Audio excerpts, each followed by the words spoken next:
All right. Hello, everyone. I'm Nathan Winter from Australia. So I'm a Chartered Professional Member, Fellow and Life Member of the Australian Institute of Health and Safety, and I'm the immediate past President of the International Network of Safety and Health Professional Organisations. And I'll be your chair for this symposium session on the evolving role of the OSH Professional. So as the world we live in continues to change rapidly every day, so do the places in which we work. Safety, health and wellbeing must be at the heart of work today and in the future, so everyone can go home safe, healthy and well. Our profession must continue to evolve. In this session, we'll discuss how the role of the OSH Professional has already evolved and what is influencing further change, including the challenges and opportunities presented by new technologies, including AI and machine learning, how changing demographics are impacting workplace risk profiles, climate change and other environmental impacts, also how work is organised and the complexities of balancing agile and hybrid models of working, and the importance of psychological safety and what this all means for the role of the OSH Professional. Thank you all very much for joining our session today, and given we're already a couple of minutes behind, I'm just going to jump straight in and introduce our first speaker. So our first speaker today is Dr. Chris Peace, Chris from New Zealand. Dr. Peace first graduated in 1974, the year the British Health and Safety at Work Act came into force. For 6 years, he worked in local government as an inspector under the Act, dealing primarily with occupational safety in non-industrial workplaces.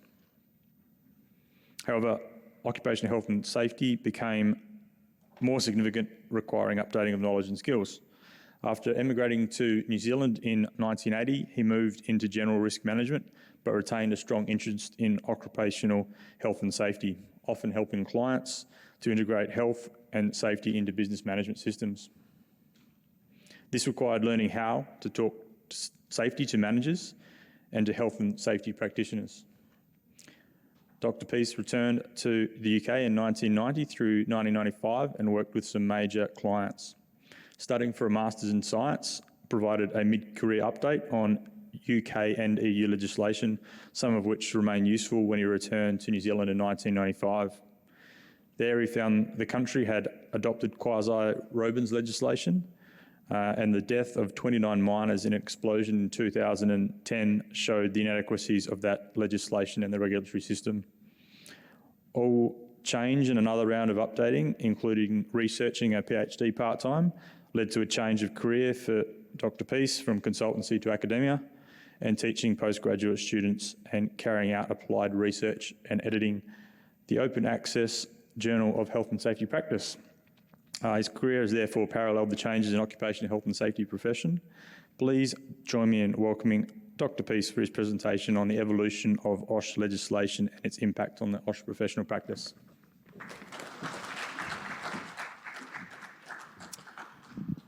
Please don't call me doctor. I still can't get used to it after just 6 years. I just tap the space bar to make it go? Yep. Oh, I've got a clicker as well. Wow, thank you. So I will get things on the go here. I've had 50 plus years, if you can't do the maths. I've got 50 plus years of working in health and safety because of a series of accidents, actually. People who've said, oh, you really should. So I did what they suggested.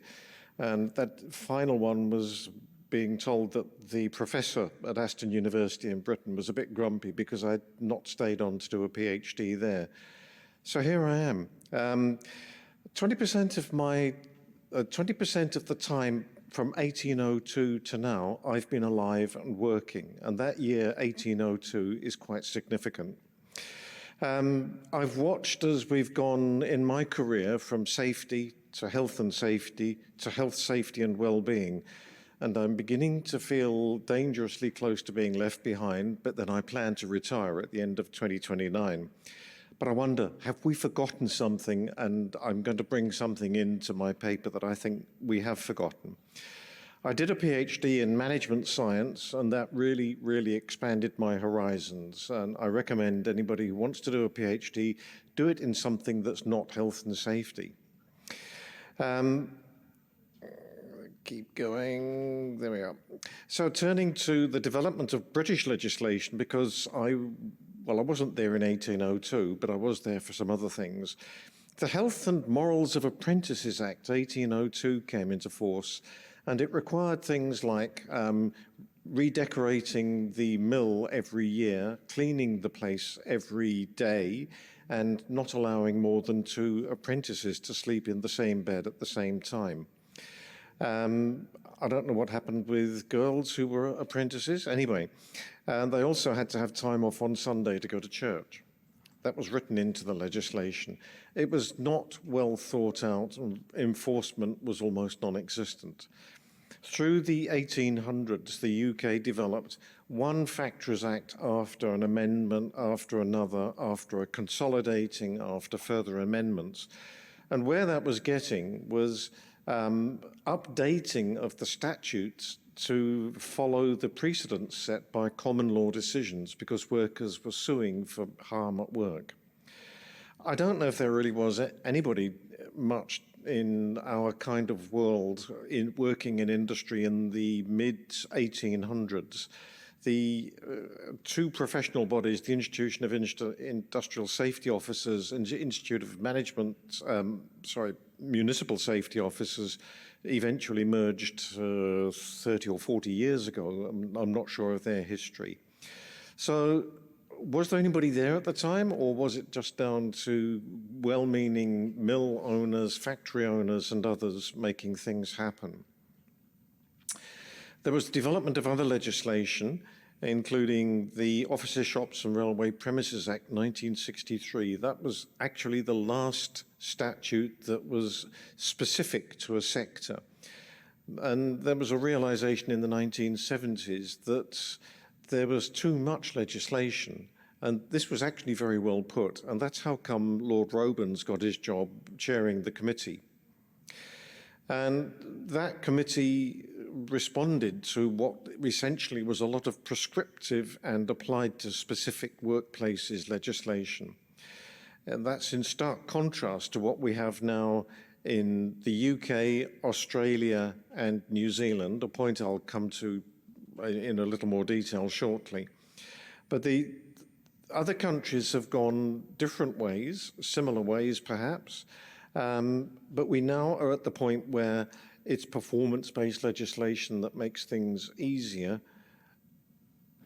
Is this being recorded? And I'll say before anybody answers the question, unless you happen to be a right-wing politician in New Zealand who believes that the legislation's too tough.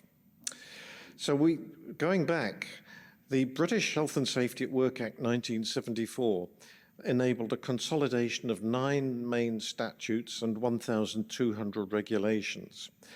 Imagine being a training in health and safety at that time or before then. And I've met people, when I finished my degree, I met people who had been down that path and having to carry around with them the Redgrave's Factories Acts, which was around so thick, a small little book, but very, very thick.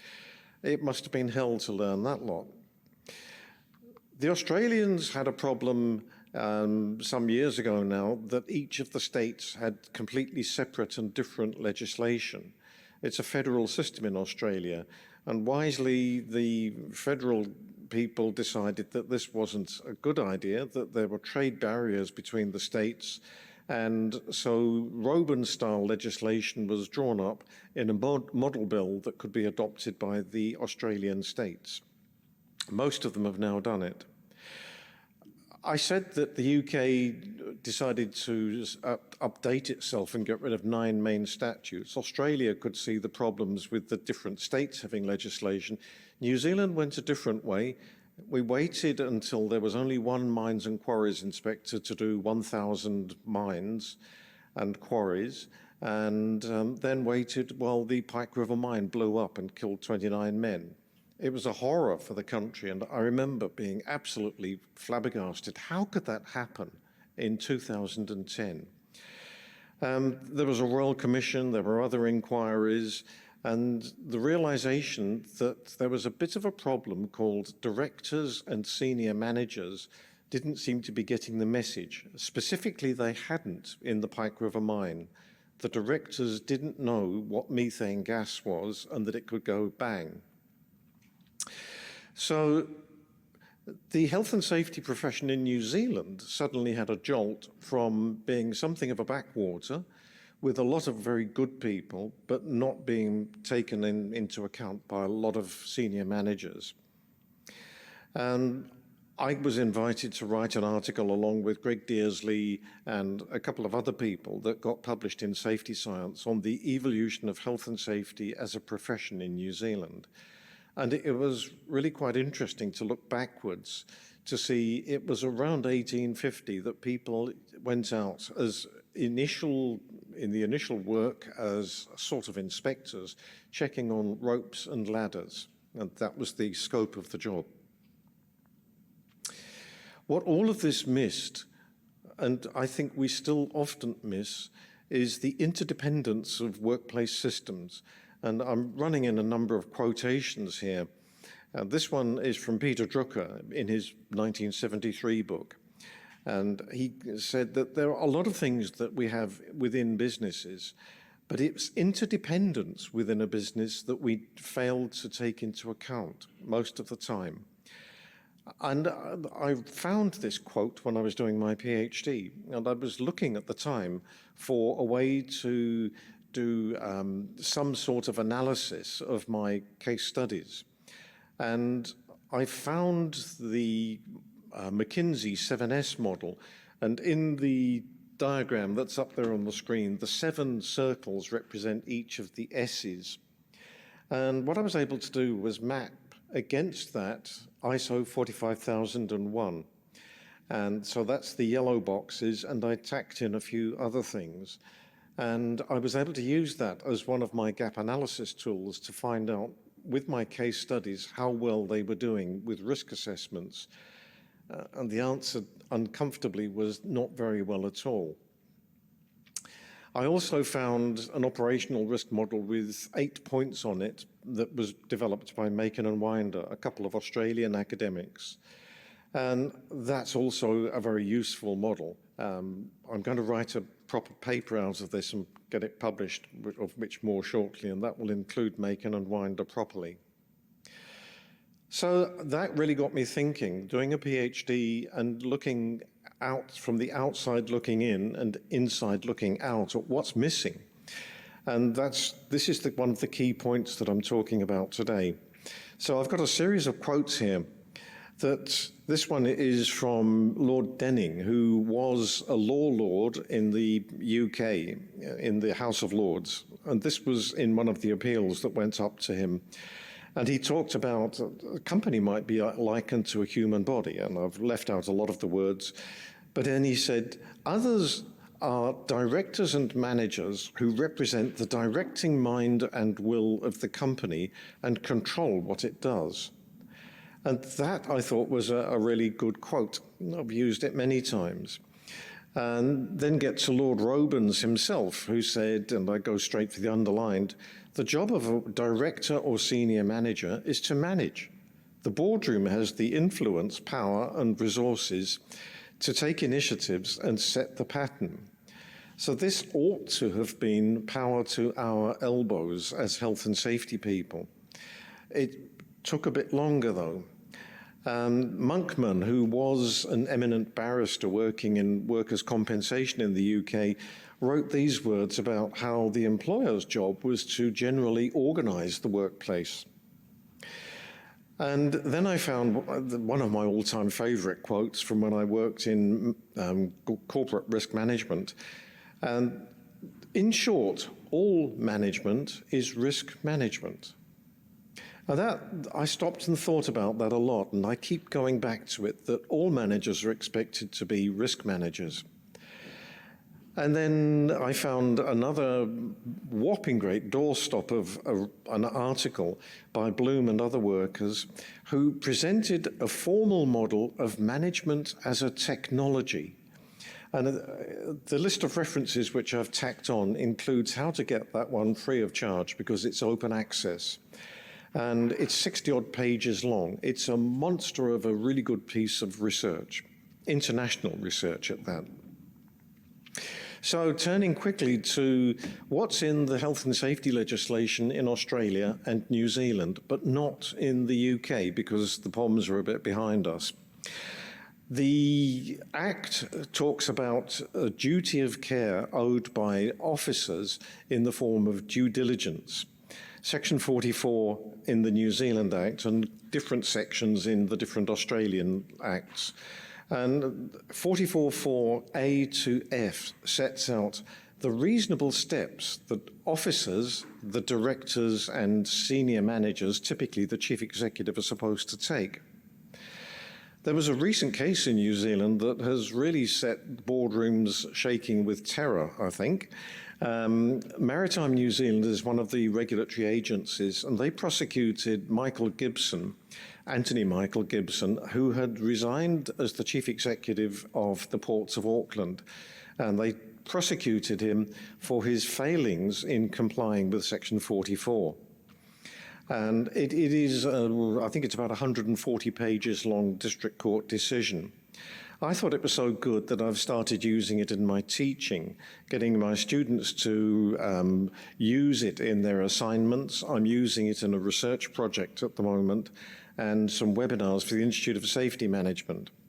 And what I've been trying to get everybody to do is to think about those 6 key points, the 6 reasonable steps, by using an Ishikawa diagram with 6 ribs, and the head of the fish is due diligence. It worked for some of my students. A few were banging around with 99% marks, and it was quite extraordinary. Most of the students got it, though. So at the beginning, I mentioned slavery and how the British, first piece of British legislation passed in 1802 was passed before the slavery was made illegal in Britain. And I will now pose the question, shifting to a sort of management subject here, did slavery actually ever go away? It was banned in Britain in the 1800s, but it still persists.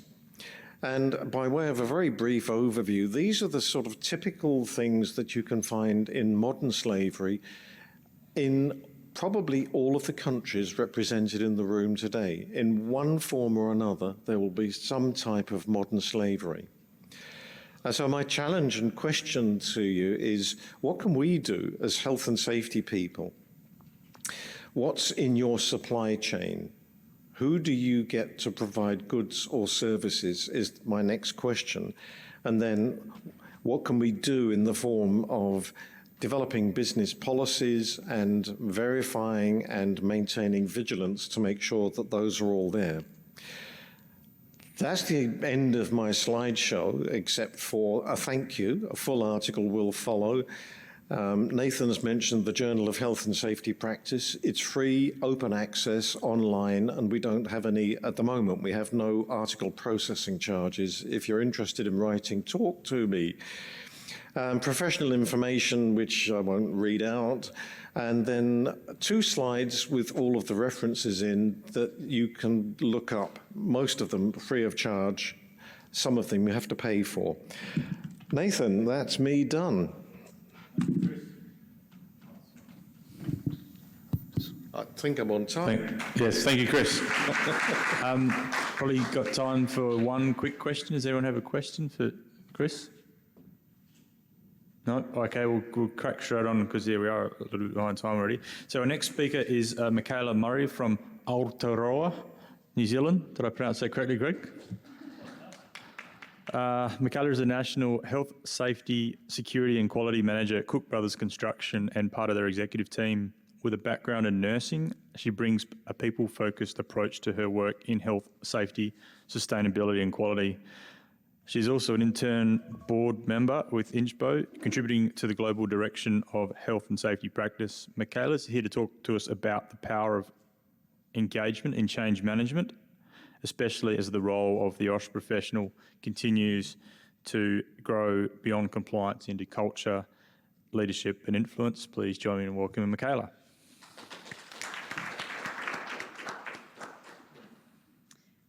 Hi all. I'm going to start with a traditional introduction. So kia ora, ko ingarangi, ko wera, ko airanga, te whakapaparanga mai.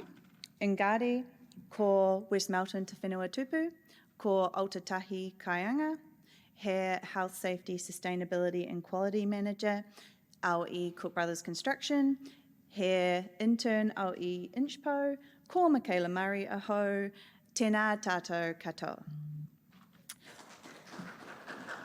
Now, that is a traditional introduction from our Indigenous people and culture in New Zealand called the Māori. Why I introduce myself like that today is there's a concept in New Zealand called whakawhanaungatanga. And whakawhanaungatanga is about connection and the power that that connection has. And so I'm going to be talking about management and training today and the evolving place of the health and safety professional. And that comes down to, we've heard over and over again over the last few days, that people are moving away from compliance. It has its place, but our profession is so much more. And so the focus is turning to connection, to engagement, to adaptability, sustainability. The industry is more diverse than ever. We're seeing emerging risks like technology advancement, AI, demographic changes, and many more. We're also seeing the professional role and the portfolios we take on changing. So we've got traditional ones like quality and environmental, sustainability, you've got security, assurance, so many more. And so how does a health and safety professional thrive within this environment? So what I'm going to talk to you about today is what I believe is a key competency in a health and safety professional to get engagement. And that is through training where you experience the why. I am a big believer in telling a bit of a story, so I will take you through a case study today. But essentially, we're changing into change makers, and I think Mr. Ho this morning put it way more eloquently. I think it was like a catalyst of transformation or architects of change, and it's a big part of what we do now. And so even within the INSHPO capability framework, one of the skills criteria is, I'm going to read from my phone because I can't remember it verbatim, but connects with people in a meaningful way to create a foundation where they feel supported and motivated to learn and improve. And so the ability to connect with someone through training is how we get that impact and the opportunities for the future. I don't know if you have ever been to a training where you've walked out and 2 weeks later it pops into your head because you experienced something in that training that you took away. So let me introduce you to our journey through gamification. And you might think gamification, cool, she's been experimenting in VR. I haven't. I've kept it very basic. We've got traditional games like Monopoly and escape rooms. So I'm going to take you through how we've used them. First, I'm going to introduce you to New Zealand. This is New Zealand. You might know that we've got more sheep in New Zealand than people, or that Lord of the Rings was filmed there, or we've got beautiful environments. But we also have a number 8 wire culture. And that stems from when people first colonised New Zealand. It was a long way back to England to get supplies. And so they had fencing wire and they used it for everything. And it's actually a point of pride in New Zealand, the number 8 wire culture, because it represents resourcefulness and innovation. But it also can, in the health and safety culture, have a she'll be right connotation. So this is one of our incidents a few years ago. This is a precast panel prop, and instead of using the correct clip, number 8 wire is through holding the pin in place, and this was found throughout site. So number 8 wire culture, although it could be good, does lend itself to incidents like this. So when we look at change management, These are essentially the principles that you see within the different change management theories. And if you get them right, you're going to result in minimal resistance and maximum engagement. But change starts with why. And you'll see there I've highlighted people are the heart of change and success depends on engagement. And so people are the heart of why, so they've got to actually understand the why. So we call it experience the why. So a few years ago, I feel like every construction company around the world was dropping stuff on watermelons, and that is how we started. We dropped stuff on watermelons and we called it splat. I don't know if this is going to play. Oh, there we go. So our team did this around the country, and the emails I got afterwards and the videos and the engagement I got from this small initiative that we ran for 15 minutes on every site was far above anything I'd received with any training before. So we then came into COVID. In New Zealand, we completely shut down for a month, and then construction workers were allowed to go back after that. And we had a series of incidents that we couldn't quite connect for any why we were getting more incidents, but we started working with a sports psychologist, and we started working on red brain, blue brain, which this stems from the fact that all the stuff that was going on throughout the COVID-19 pandemic, you can't focus on work when all of that is going around, and especially if something changes on site. So this was simple concept. It's your step back and take 5, or you guys might call it reset around the world. But it stems from a psychological perspective that making a decision on the fly, you can only think of one thing at once. You can't think of lots of things that tie into that task to make it safe. So this was just our way of trying to get the guys to step back and engage their blue brain. This was in the form of game show that we rolled out nationwide for the construction company. And we managed to get the game show, so we put them under pressure, and they got less questions right when they were under pressure, and then they got more right when we gave them more time. Simple concept. They had a lot of fun. They had some drinks while they were at it, and that got incorporated into our culture and is now one of our leadership tools that is taught to everyone that starts at Cook Brothers. And it has been adapted into lots of different things. So if you're on site and stuff's not going well, it'll be called a reset, and you can you'd have a reset meeting with your team, you would just step back and replan yourselves, or it goes even higher where we'll have leadership resets, etc.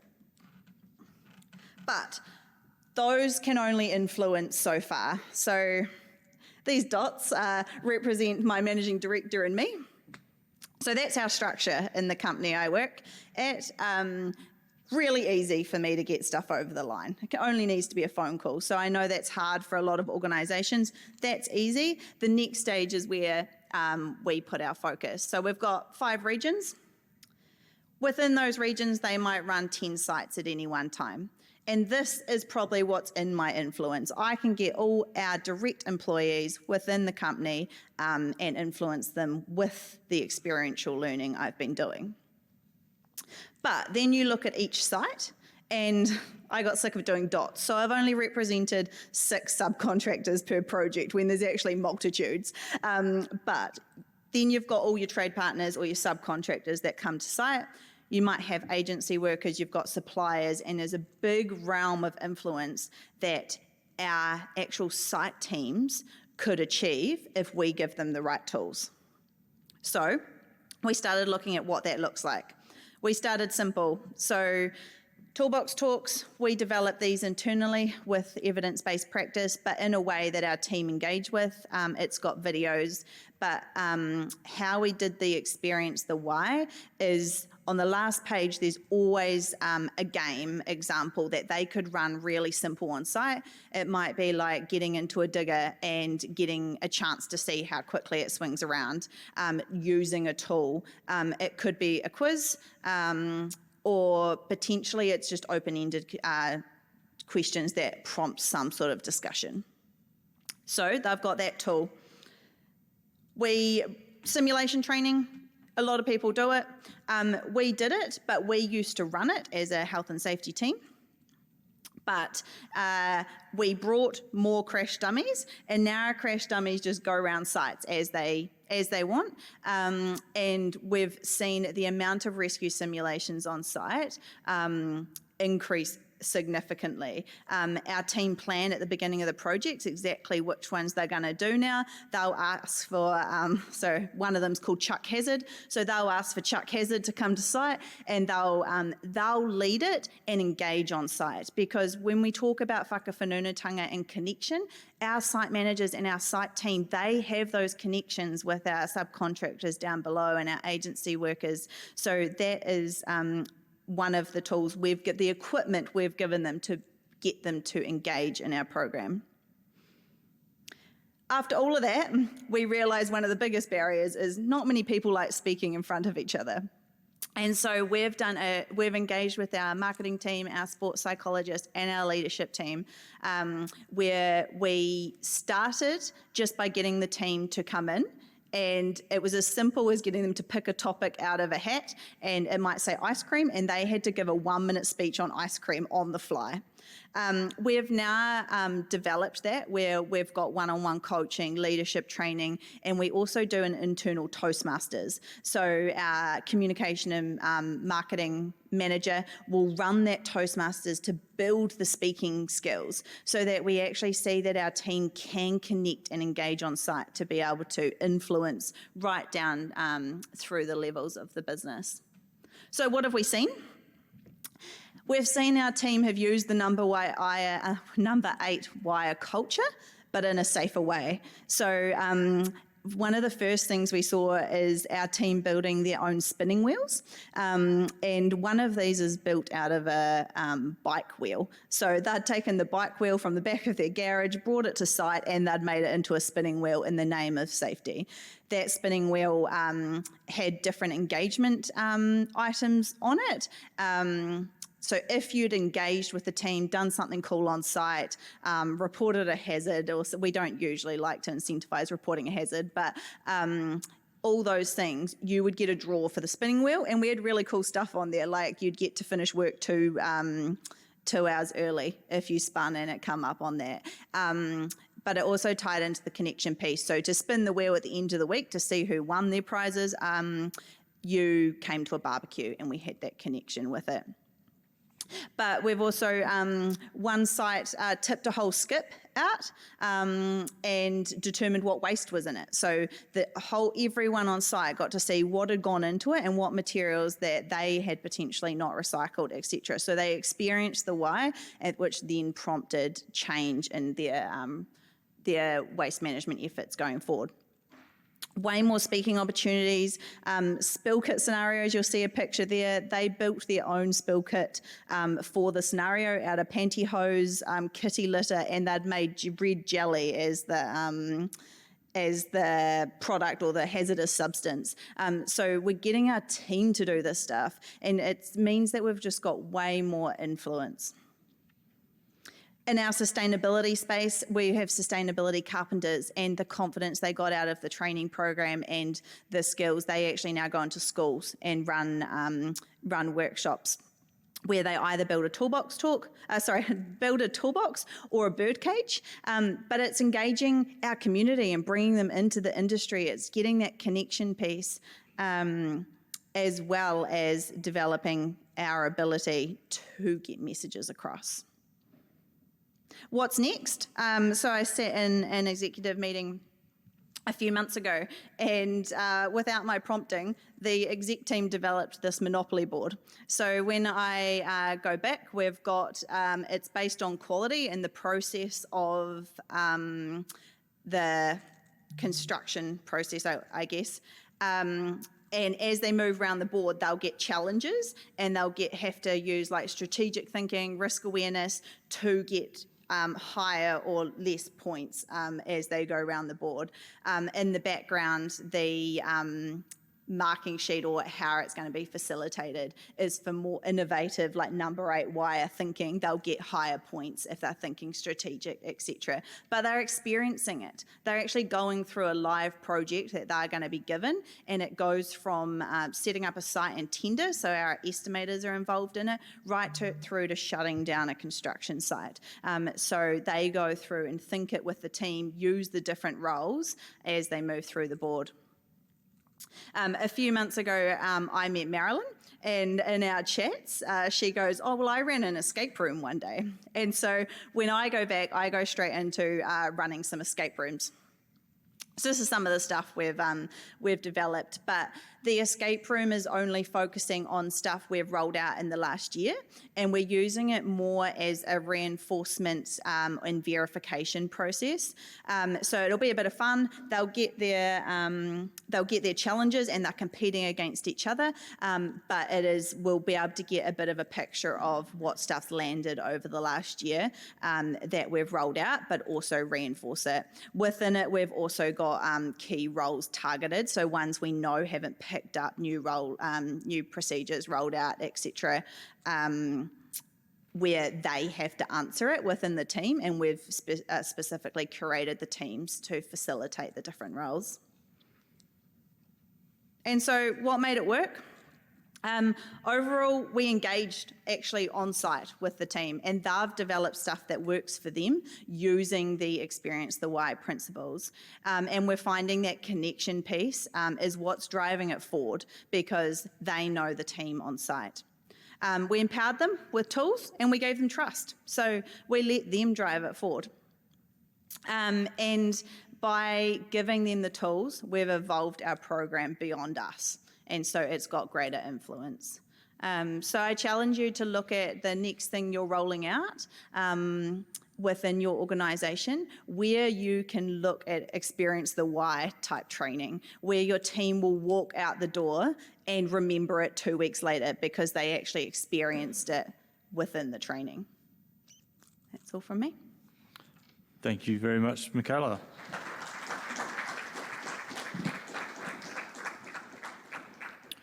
All right, our next speaker is Bernard Liu from Singapore.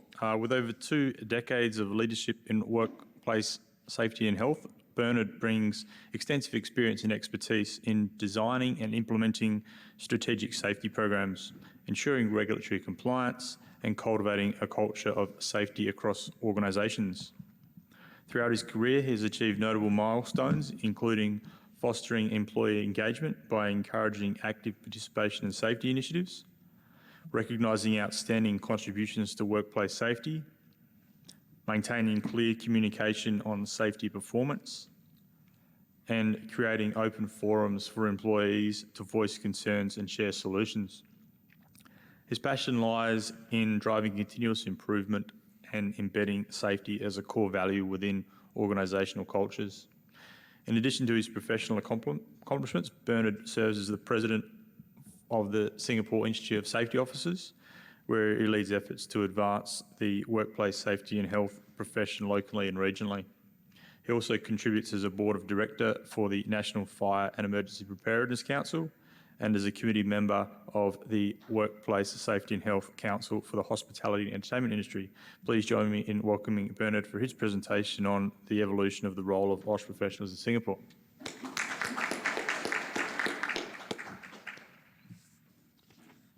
So good afternoon, everyone. It is a pleasure to be with you here at this symposium. So my name is Bernard, and I'm the president of Singapore Institution of Safety Officer. We call it SISO, as we commonly known. So it is my privilege of representing this association. As the OSH professionals, we all face the same broad challenge. How do we keep our employees and workers safe? Especially in an environment that is rapidly changing through technology, climate pressures, and workforce transformation. So the very definition of workplace is expanding. Today, I will share how Singapore is navigating this new landscape, exploring the evolution of safety professionals from being compliance to a position of strategic leadership. So this is a journey of moving from checklist to culture, from enforcement to engagement. So let me briefly introduce the organization I represent. We are Singapore Professional Body for Workplace Safety and Health Officers. Our mission is to provide representation, promotion, and support for our members as they work to protect people, property, and environment. Our vision is to be the leading institution for advancement of the OSH profession. So we achieve this through the three things stated there, right? Establishing professional development opportunities, upholding high standards of practice, and advancing the Vision Zero philosophy that every accident is preventable. So these principles guides everything we do and the real-world impact that we aim to create. So with that foundation laid, let us look at the broader evolutionary path of workplace safety in Singapore. Singapore workplace safety journey has been one of the significant transformation. So a key turning point came in 2006 with the introduction of the Workplace Safety and Health Act. This legislation replaced our older and prescriptive Factories Act and placed the responsibility for risk management directly on to employers, empowering WSH professionals to become proactive advisor. And in 2008, the WISH Council was formed, creating a national platform for leadership and industry engagement. Then in 2015, we launched two major national strategies, Total WISH, a framework integrating safety, health, and well-being, and the Vision Zero movement, which promotes the belief that every injury and illness is preventable. Since 2005 onwards, we continue to embrace innovation to ensure our WISH professionals can lead in a complex environment. So what is driving this constant evolution? So what are the forces that are compelling us to constantly rethink our approach? Like many of the nations that I've heard so far in this conference for the last few days, Singapore is also navigating a complex and dynamic landscape. We have identified four major drivers shaping our approach to workplace safety and health. First, demographic shift. Our workforce is aging. In fact, many of them are still very actively for a long time. This requires us to consider new economic challenges and age-related health risks. At the same time, we also rely on migrant workers, especially in high-risk sectors like construction and manufacturing. So this creates distinct challenges related to communication, cultural differences in risk perception, and the need for inclusive training programs. Second, technology. The pace of technological adoption is staggering. We have automation, artificial intelligence, sophisticated digital systems are transforming job roles and work processes. So with these technologies offering powerful tools for improving safety, they also introduce risk that we are just beginning to understand. Third, climate pressures. In a tropical climate like Singapore, rising temperatures and heat stress are a major concern for our outdoor workers. We also face challenges from poor air quality due to the regional haze and the increasing frequency of extreme weather events that threaten both our workers' health and business continuity. And fourth, hybrid work. The COVID-19 pandemic accelerated a shift to flexible and remote work models that is here to stay. This has fundamentally expanded our concept of workplace, extending our safety responsibility beyond the gate or the office door into people's home. So these four forces are not independent. They intersect and amplify with one another. And it forces and demands us as safety professionals to think more holistically and lead more strategically than ever before. In this new environment, the traditional role of a safety professional that focus primarily on inspection and compliance is no longer sufficient. We are now expected to step up into strategic leadership roles. So this strategic engagement happens in three key ways. First, we are moving beyond safety inspection to influencing the organization decision. This means that safety professionals right now have a seat at the table where key decisions are made. Second, we are championing the integration of safety into planning and design stages. So instead of retrofitting risk controls onto existing processes, the goal is to design safety into system, workflows, and workspaces right from their inception. So we have this safety by design approach, which is very effective and efficient and ultimately more protective. And third, we are also critical players in supporting resilience and business continuity. We help the companies to anticipate, prepare, and recover from disruption, whether they are environmental, technological, or health-related, like the pandemic. So let's take a look at how this strategic role play across some of our biggest challenge. Take technology. The rise of AI and machine learning is a game changer, allowing us to predict incidents before they occur. But it also demands that we ensure that these systems are used ethically and with appropriate human oversight. Similarly, the increase in human-robot interaction, especially in manufacturing, requires entirely new safety protocols to govern how people and autonomous machines can safely share a workspace. We are also actively promoting the use of new data-driven safety tools, like the wearables, which can monitor workers' health and their vitals, and environmental hazards in real time. So in Singapore, the government provides innovation grants to encourage companies to adopt such technologies. But it is our job as a safety professionals to ensure that they are implemented thoughtfully and safely. So the impact of climate on worker safety is another area that's demanding our strategic input. So in Singapore, heat stress is a significant and growing threat. So as professionals, we must go beyond simply telling our employees and workers, please drink more water. We need to adopt and implement comprehensive heat management plans, incorporating work rest cycles, cooling facilities, and even acclimatization schedules. So we also face periodic air quality challenges from the transboundary haze, requiring us to manage respiratory risk for our workforce.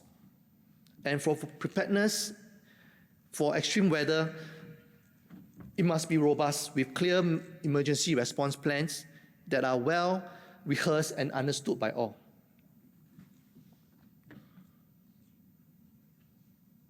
So just as we protect employees and workers from physical and environmental hazards, we now recognize that our core responsibility also goes into mental and emotional well-being. So issues like fatigue and burnout do not just impact productivity. They are right now direct precursor to accidents that are caused by lapses in judgment or concentration. So the rise of hybrid work can lead to isolation, which is another significant mental health risk. So our role is to build a culture of psychological safety where people feel respected, heard, and empowered to speak up. So Singapore Total Wish Framework formally recognized this, placing mental well-being on par with physical safety. So this reflects a simple but powerful truth that's put there, stated by Bruce Barton: safety is not a gadget, but a state of mind. Finally, the shift for flexible work has stretched the boundaries of our profession. So how do we ensure safety when the workplace is now a dining table or a spare room in your house. So we must promote ergonomics awareness and support for home office setups to prevent long-term injuries. So we reduce with direct supervision. Okay, we feel the need to establish new ways to engage with employees using clear communications and regular check-ins. So we must constantly reinforce the message that safety applies everywhere. So it is a principle that must follow the worker whenever they are performing their duties. So in Singapore, we have funding programs, again, like the Total Wish Tech Grant, which help organizations to adapt safety strategies for flexible workforces. So meeting all these complex challenges that I've stated so far require us to evolve our professional capabilities. The OSH professionals of the future must be fluent in data analytics, digital literacy. Okay, we need to be able to interpret predictive dashboards and turn raw data into actionable safety insights. Our skills in stakeholder communication are more critical than ever. Okay, we must not influence workers on the ground, but also senior leadership in HR, in IT, and even operation teams. This naturally leads to the need for cross-disciplinary collaboration, working alongside with practitioners, such as mental health practitioners and technology experts. So lifelong learning through avenues like this CISO continuous professional development is no longer optional. Okay, we have a framework that allows them to go through this. In Singapore, so the professional growth is supported by a strong national ecosystem. So CISO plays a very critical role in training and administrating SDU points for safety professionals, and working in close partnership with Ministry of Manpower and WISH Council to ensure our standards are aligned with national goals and best practices.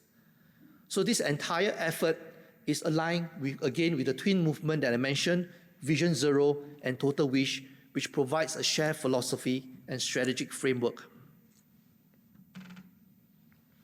So while our system is tailored to Singapore, our commitment is global. So we believe that safety and health have no borders. So Singapore safety officers or professionals, they actively go out to seek and share best practices and our frameworks with international partners. And we are just as eager to learn and connect with you. So we participate actively in global organizations like INSHPO, APOSHO, and to help to advance standards and knowledge on a global scale. So in closing, the world of work is changing, and we, the safety professionals, is dedicated to protecting it, are changing with it. Okay, we are stepping into new territory, a frontier where risks are more complex, the workforce is more diverse, and the expectation is placed upon us are higher than ever before. So as the slide says, we stand at the frontier of change to ensure that safety remains central to sustainable progress for every worker, for every sector, and every day. Thank you all for your time and attention today. Thank you, Bernard. Does anyone have a question for Bernard?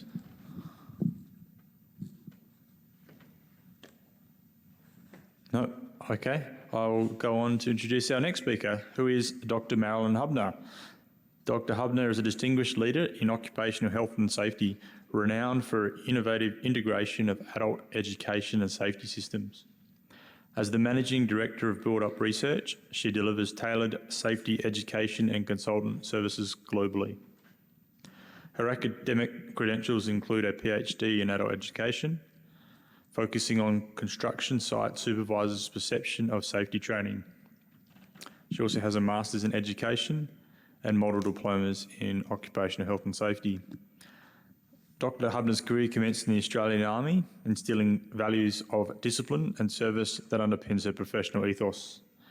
Transitioning to civilian roles, she has worked across sectors such as youth support, social work and education, consistently emphasising the human elements of safety practice.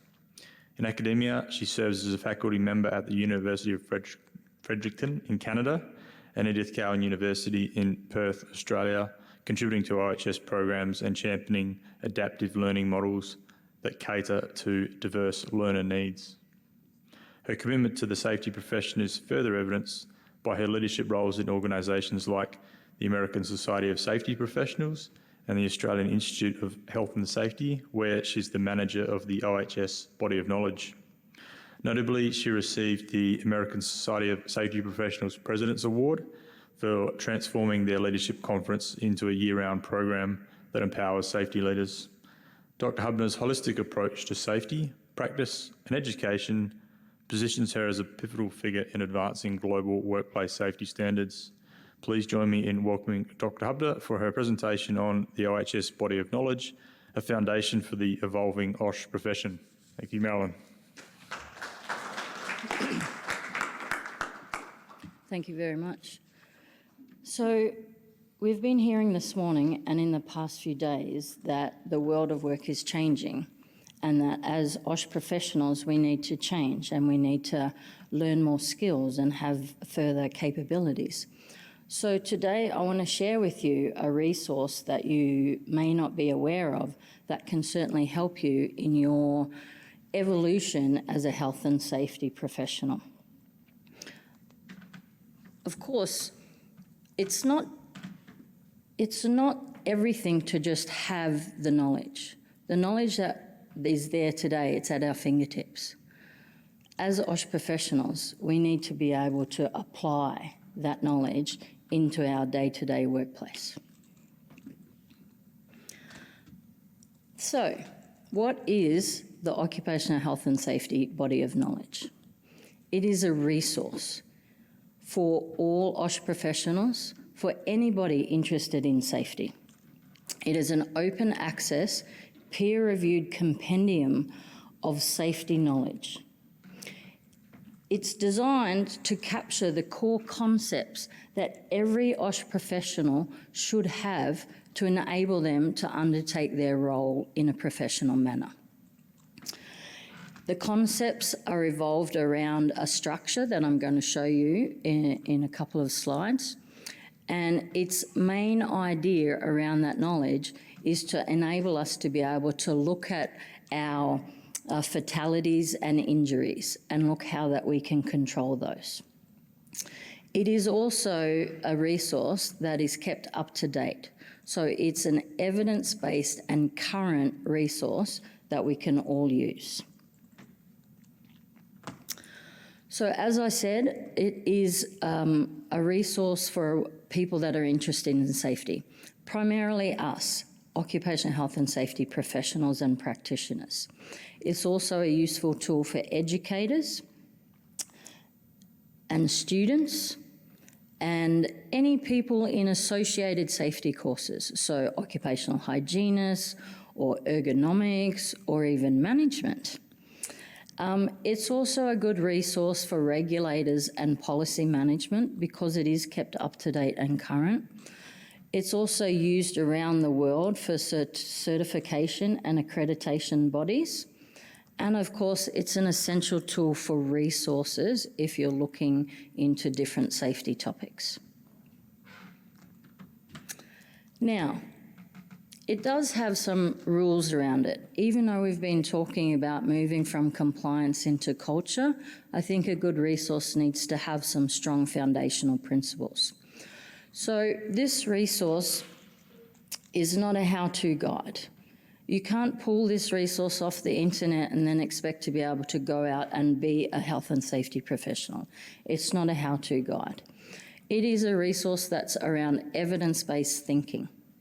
We need to be able to know and understand the core concepts of our science and our art before we're then able to go and apply it. It's written in a moderately accessible way for most OSH professionals and practitioners, and it certainly is designed to inform decision-making out there in the field. It has, for our academics in the room, properly referenced content, and it is aimed to be our guidance for all of us professionals. So I keep talking about what it is and who it's for, and you're probably wondering, what is in this? So this resource has been developing for quite a long time. It started off way back in 2012 with some funding from a regulator in Australia, and it has been continuing on since then. Now, we are currently in our 3rd edition, and we call them editions because, as I said, it's a current document. So every 5 years, the chapters are reviewed and then republished, much like editions of textbooks are, but this is not a textbook. It's not a how-to guide.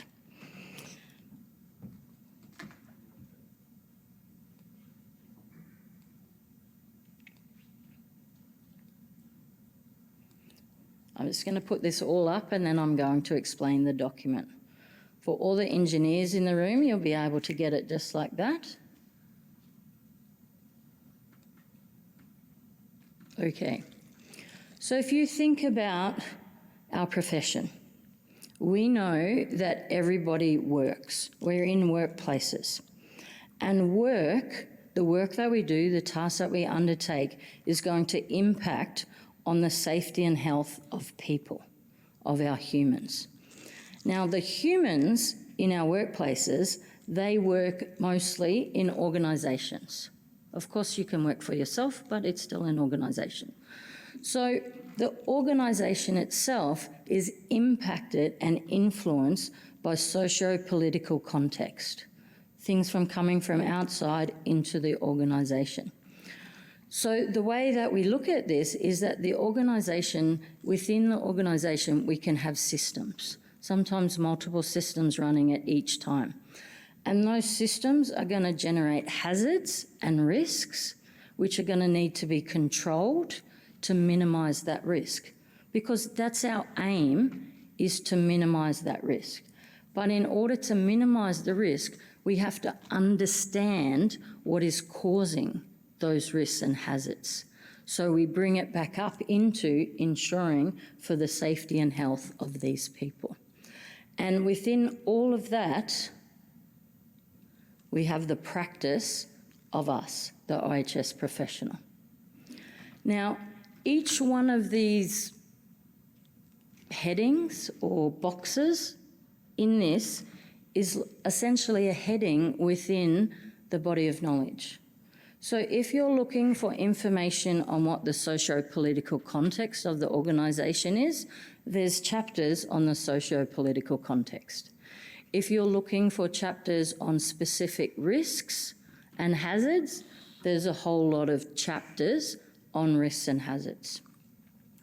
So the whole encompassing way that we work and way that we think and the way that we are supposed to act as health and safety professionals is encompassed into this resource, broken up into chapters that we can easily read or to inform our continuing professional development. As we just heard from my CISO counterpart, is that we need to have development. We need to be continually developing ourselves, and this is a resource that allows us to do that. So as an example for individual headings, this is the chapter headings for under systems. All right, so you think the workplace, you think all the different systems in the organisation. So we've got a foundational chapter on the general theory of systems management in safety and wider. And then we talk about occupational health and safety management systems. We've got a chapter on just rules and procedures, which is really great if you like a compliance-orientated way of working. We've got contractor safety management being published very soon. We've got a chapter on investigations and how that system can work, chain of responsibilities, and process safety. So you can see that all of the things that we are operating in our workplace are contained within this resource. So along with each of the chapters, not all of them, but most of the chapters, there is some online training. So we take a chapter and then we break it down into basically a how-to guide sometimes. So how do we take the concepts and the theory and we put it into practice in our workplace? So we've got some online training starting up on that. The body of knowledge is, the Australian Institute of Health and Safety is the trustee of the body of knowledge, and members of the AIHS have got the access to a chatbot, which is our little AI man called Spark, that can look through all of the chapters for you. So it's sort of like he's trained on the body of knowledge and legislation and some other things, and you can look for certain and individual things within the body of knowledge. So that's one of the resources. We also have webinars and podcasts for some of the chapters. So when they're published, we do webinars on them. There's also audio versions of the chapters that you can purchase if you're an auditory person and like to hear things instead of reading them. Unfortunately, at this point in time, they're only available in English, but given the strength of translation tools now and AI using it, it can easily be translated into other languages. But it is something that we might look at in the future. We're looking for future topics, and of course, I guess you could say that there would never be an end to what topics that we could have for the body of knowledge, because our world is changing so quickly and things are coming into place. So we are always looking for new topics, but what we try and do, because it's evidence-based, what we want to be able to do is ensure that the topics that we're putting out are going to be relevant for the professional at this time. So given the rise of the gig economy around the world, we've currently got a project on around the occupational road use. So we're looking at heavy vehicles operations and safety. We're looking at vulnerable road users. We're looking at the mental health of occupational road users. And we're also looking, developing a specific chapter on investigating road crashes. So, and all of those 4 chapters are also, I guess, come under a foundational chapter on all of the risks associated with occupational road use. So I know the traffic out here, we've been walking around and driving around in taxis and things, the traffic is crazy, and every time I'm out on the road, I think, how many of these people are working? How many people are actually in their job right at this moment while they're driving around? And all of the risks that are associated with that are going to be covered within these new chapters that we're going to be putting out in next year, early next year. So future forward thinking, we're also looking at environmental and sustainable governance. We'll be looking at organisational learning. And there's a big question mark there, and I'm hoping some of the speakers after us that are talking more into the future and more into technology I'll be able to rub out this question mark and put in some further topics for us to look at there. So I'm sure you're all wondering where you can get this wonderful resource. And if you scan this QR code, it will take you straight to our Body of Knowledge website, where you can access all of the chapters with no price, completely free. I would love for you to do that. I would love for you to read the chapters, any chapter that you're interested in, and provide feedback to me. This is my email up on there. And now I'll give it back to Nathan to ask if there's any questions. Thank you very much, Marilyn. Have we got any questions for Marilyn? Yes, Ashok. Do you want to stand up? There's a microphone there.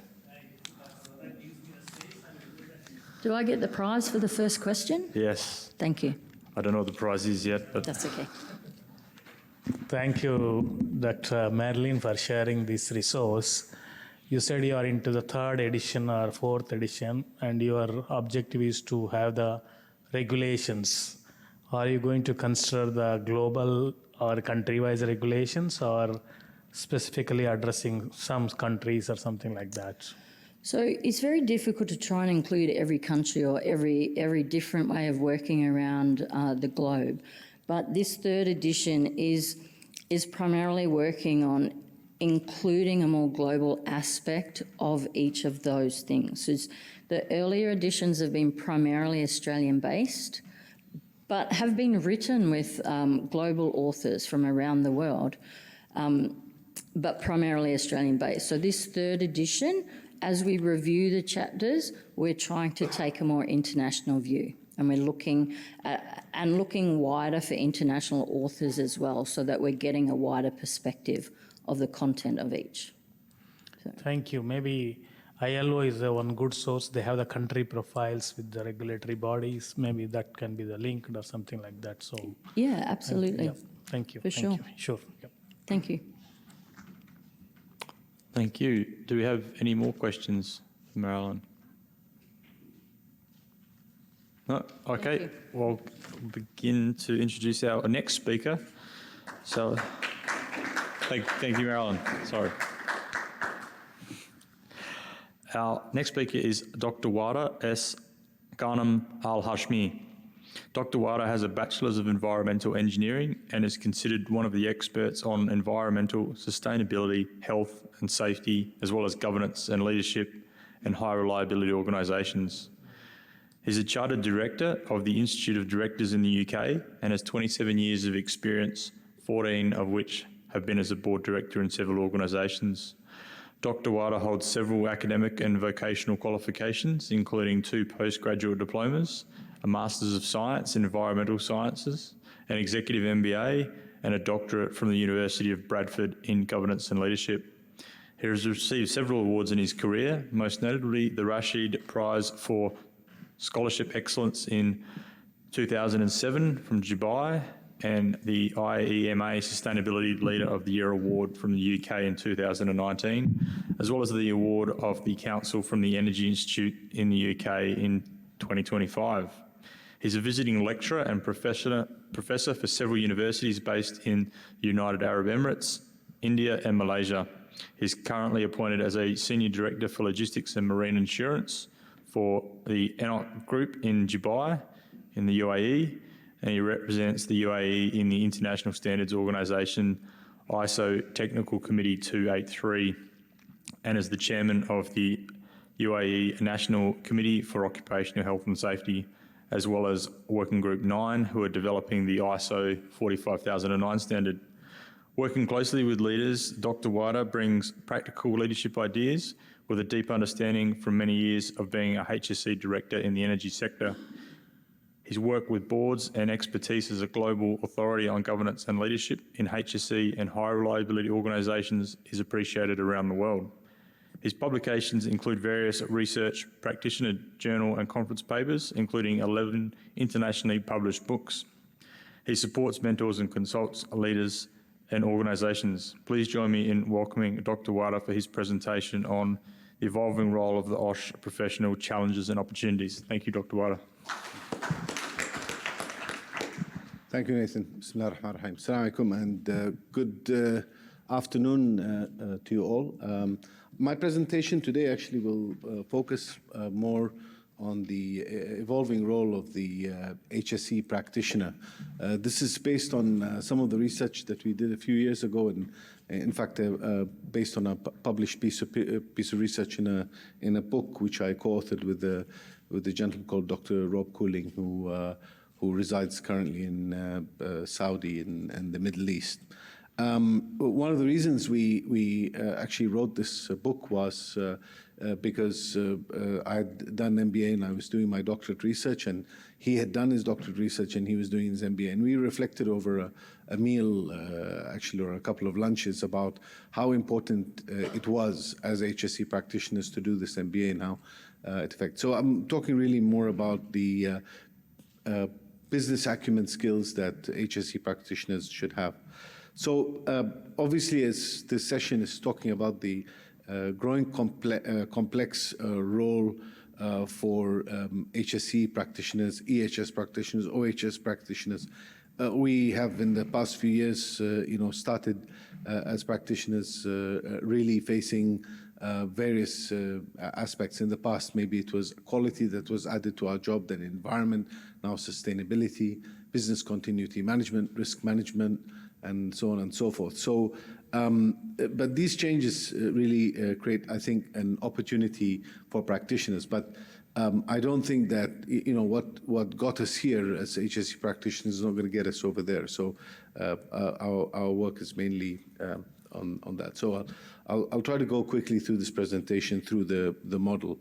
So the challenges that we face include a need for us to change ourselves to be able to manage the organization and what organizations currently face. Practitioners sometimes are not, I'm not saying that they all, but I'm saying that as practitioners, I found myself struggling personally to present the business value of HSE to the business.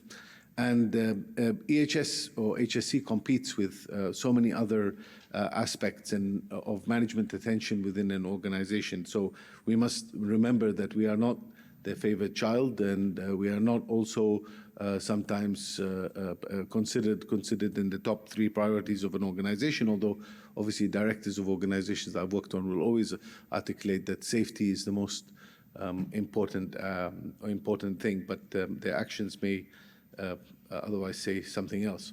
So and the impact on business in itself, when we have HSE issues, are not always driven, or the causes of these incidents are not necessarily because of HSE things or something that the HSE practitioners or the HSE profession could have stopped. So that is even more of a reason why we must actually understand and work with other functions within the organization to be able to prevent this.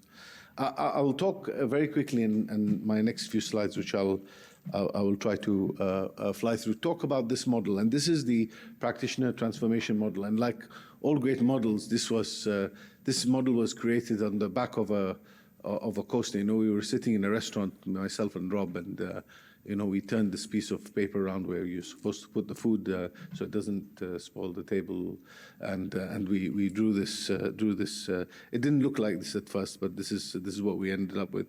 So it looks at 3 areas, 3 dimensions: the strategic, which is more the high-level strategic factors such as general management, leadership, and strategy, and CSR, accountability, and governance, and then the cross-functional aspects, which include organization behavior, HR, which includes economics and financial management, includes also brand and marketing, and obviously operations management as well. And then the third, and probably one of the most important, are the intrinsic factors, which create that distinction or the distinctiveness of the practitioner, which includes the interpersonal skills, the innovation and entrepreneurship, and I think, as Bernard mentioned in his presentation, the importance of data analytics and the ability to decide and make good decision-making based on those.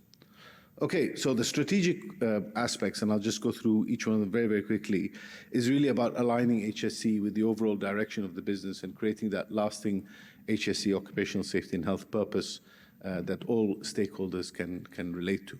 So in the strategy and leadership, we look at the vision setting. Does the vision setting really have within it the key, as HSE is a key business value driver of the business, or is it just a compliance kind of thing? Integrating HSE with the cross functions of the business and being able to do that effectively, starting really from the top of the organization. The first presenter mentioned about governance and HSE leadership, and he gave some very good quotes of some of the great thinkers around this area. And I've done a lot of work around this area. And in fact, the UAE is very proud to have produced the first standard ever on governance and leadership in occupational safety and health. This is the standard, actually, is the seed document that is now being developed in Working Group 9 of TC2A3 to the ISO 45009 standard on governance and leadership, and really trying to drive things from the top. And then understanding the cross-sectional organizational safety leadership, so HSE at every level, and then being able to do what is known as horizon scanning and understanding business environment, using tools like the PESTEL analysis and using SWOT analysis and things like that to be able to. So this is important for the HSE practitioner. General management also incorporates obviously everything really, relationship between quality management system, HSE, for example, integration of these systems together. And ensuring that no silos are created within the organization, being able to actually connect these silos. I think HSE practitioners are some of the best agents within an organization to connect these silos of an organization typically. And selecting the right level of competencies, the competency assurance, competency management, and things like that. And obviously today, enterprise risk management has become really very critical. And I think the role of HSE in the executive leadership teams and management teams is very important. Again, sustainability, corporate social responsibility, these things are being driven, and a lot of this stuff is falling on the tables, especially with small and medium-sized organizations to the HSE person. I think, it's funny, I think that anytime the management, wonder where they should throw a new function, they sort of give it to the HSE people. They seem to think that we don't have enough work to do, so they just give more work to us, so it covers so many different areas, as mentioned here on the slide. So let's move on quickly to cross-functional. This is understanding different parts of the organization and how HSE and occupational safety and health can be pitched to build that ownership within the organization, right? So HR and organizational behavior, the most important stakeholder, I think, throughout my career when I was an HSE director, I think most important, friends or can be friends or can be foes also, is the HR function. Because an understanding the HR function from an organizational behavioral point of view, like, the motivational theories, the performance management systems, we used to argue in many conferences, should we reward safety or should we not, or should be part of the performance? And people tell you, well, people should work safely, that's part of their job, or should we reward them, etc. Understanding the structures and hierarchies and understanding span of control, understanding the ability to influence through the reporting lines, understanding conflicts of interest also, and empowerment. One of the greatest things that the ISO 45001 brought in was a lot of the stuff about protecting workers from reprisals and things like that, which was very important to be recognized. And designing also incentive schemes, enforcing effective and just and fair organizational culture, because I don't believe in this no-blame culture. Competency-based selection and development and learning organizations and all this great stuff. Economics and finance, money makes the world go round. At the end of the day, most organizations, almost all organizations, are there to make some profitability. Even not-for-profit organizations still need to generate these kind of funds. It is not blasphemous at all for a safety person to talk about and present a case in a cost-effective way to the management with regards when it comes to safety. Also understanding the principles of management accounting and how macro and microeconomics can impact on the HSE practice, and understanding globalization. And as Michaela today talked about game theory and understanding how to use game theory also. In terms of operations management, of course, this is very, very important. We find traditionally there is very strong synergies between operational excellence, operations management, business process mapping, and things like, doing studies on, like, for example, safe manning levels or safe operational levels, asset integrity, shift working patterns, what's the best kind of shift to try to prevent incidents, and so on and so forth. and emergency response planning and so on and so forth. So many different touch points here with operations management. Marketing, well, that's important because, what my boss used to tell me is, he said, well, when I sat down and actually read your reports and stuff like that, I realized you do a lot of things. I said, yes, of course, I've got a lot of different functions, a lot of responsibilities. He said, yeah, but you're really bad at presenting yourselves to the organization, telling the whole organization how good you are, I said, yes, because I haven't got time to do that. I've barely got enough time to do my job and make sure that things are going well. But he always used to tell me that, you need to present the brand value of HSE within an organization. And what I learned later on in my more recent years in research, HSE is about reliability, and that's really important to communicate. Finally, and I think probably most importantly for us as individuals, is the distinctive, and this is trying to find new ways of presenting HSE and occupational safety and health data and information to generate interest and enthusiasm. And this is important because you've got to keep people enthusiastic about what you do. Data analytics and decision making is very important, and for me, I've been involved in a lot of research around how AI can help us really as HSE people to make better decisions and things like that. I'm very, very worried about AI, and especially Gen AI, because we will rely too much on the data telling us things, and if we don't really understand the data. So whilst we can use AI, and I'm not against using AI, Gen AI, I think we should just understand what's behind all the analysis and these algorithms are being used. So being able to use Excel sheets and SPSS, which seems to be now a dying tradition, is something that's important, at least to understand how we are correlating data together, how we're using this data to make decisions, and designing the right kind of metrics, because these KPIs and understanding what is the definition of a lagging indicator and what is the definition of a leading indicator, really understanding, being able to decide and help the management really agree to what can mean what. And when we look at data, I've seen many organizations where we're seeing lagging indicators. And they really, when you look at them and you look at the leading indicators are all great, and then you've got lagging indicators which are all red. And nobody questions, and I talk when I talk to executive leadership and directors about, do you understand that there's something wrong here? You can't be all red on one side and green on that side, because this is the side that's supposed to prevent the reds. And understanding if it was red on the left, then it is going to become red on the right sooner or later. Okay, and then understanding also automation, dashboards, and leveraging on IT. Innovation management is very important. We sometimes in our compliance mindset, in our mindset to follow the regulations, remember, and I think some of the speakers have alluded to this, that regulations really have driven a lot of our practice and our profession. Fortunately or unfortunately, now it's becoming really quite unfortunate, because we're thinking within very narrow swim lanes.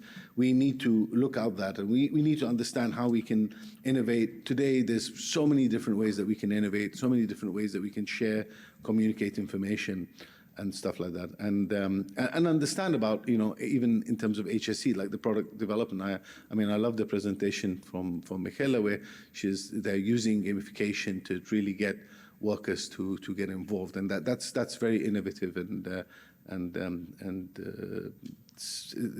I'm sure it's going to drive good change.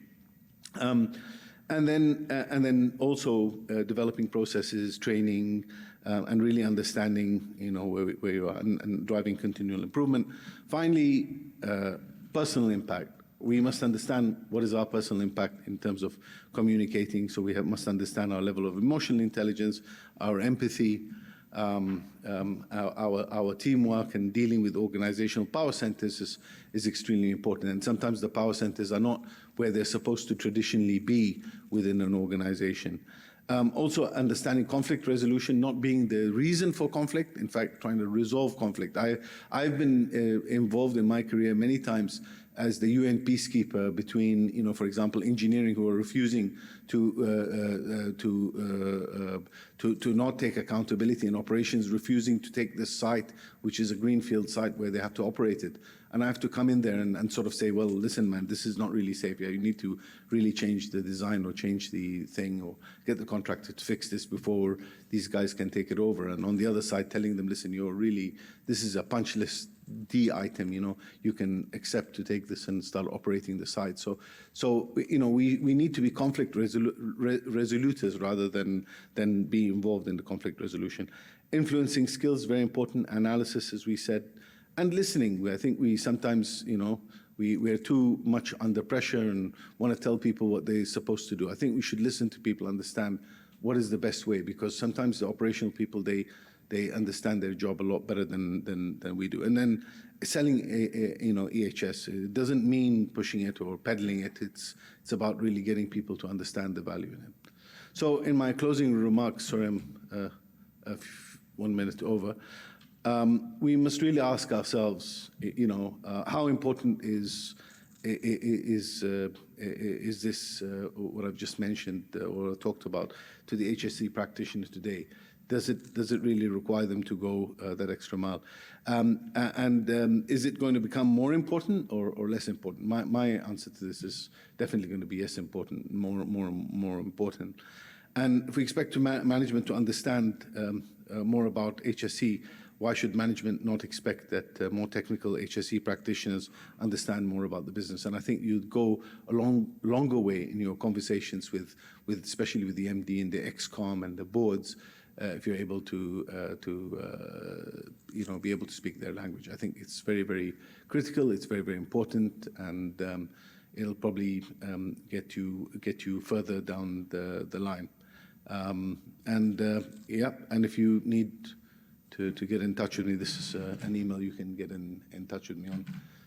And there is also a book that we've published on this called the 10-Step MBA for HSE practice, or for occupational safety and health practitioners. If you wish to read more about this, it's available in the book, but you can contact, that's the book, yeah. Okay, thank you very much. Thank you very much, Dr. Wada. Does anyone have a question for Dr. Wada? Greg, do you want to jump up and microphone?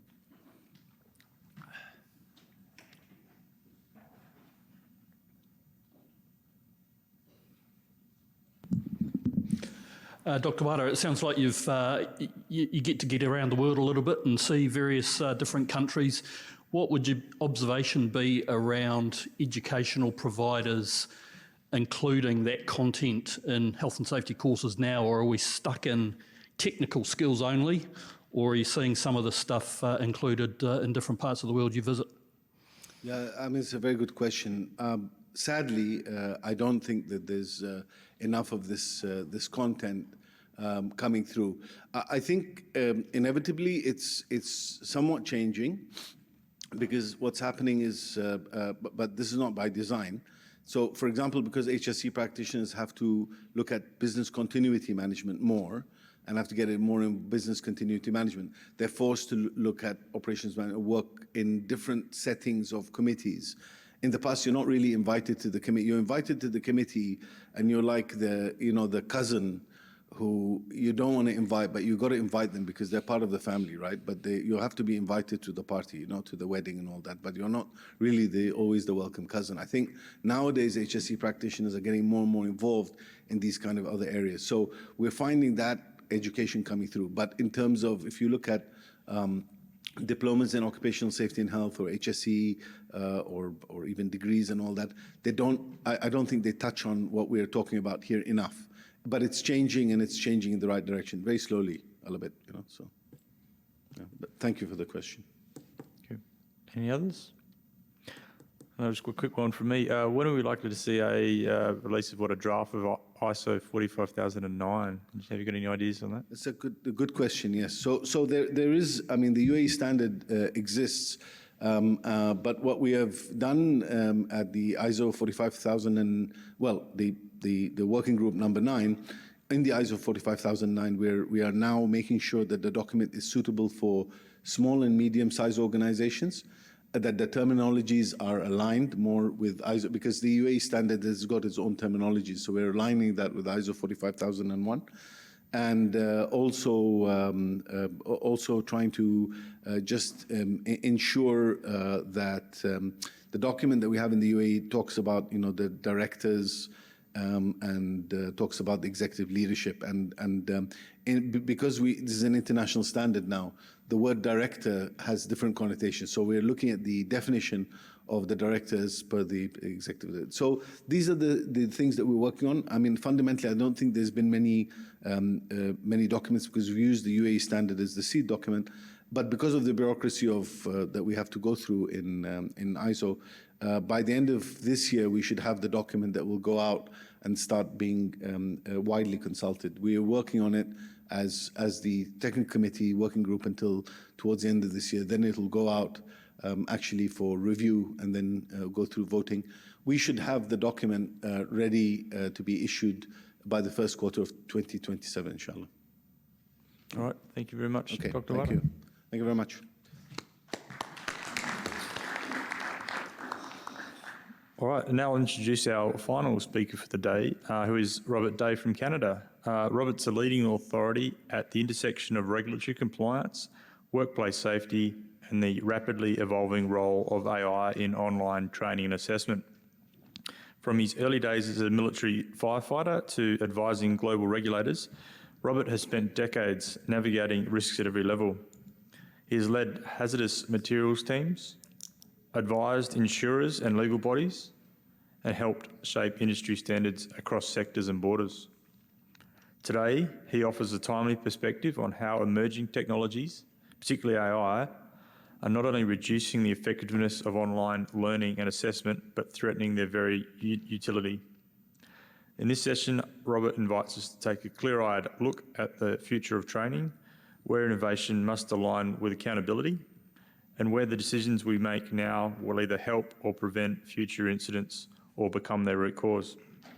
Please join me in welcoming Robert for his presentation on exposing the dark side of artificial intelligence.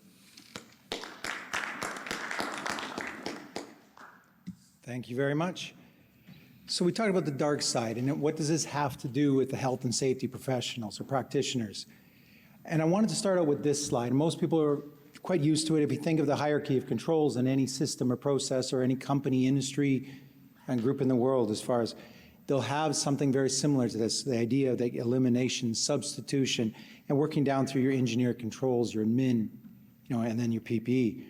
And we often think as far as where does training come in? And in most people's minds, it's an administrative control.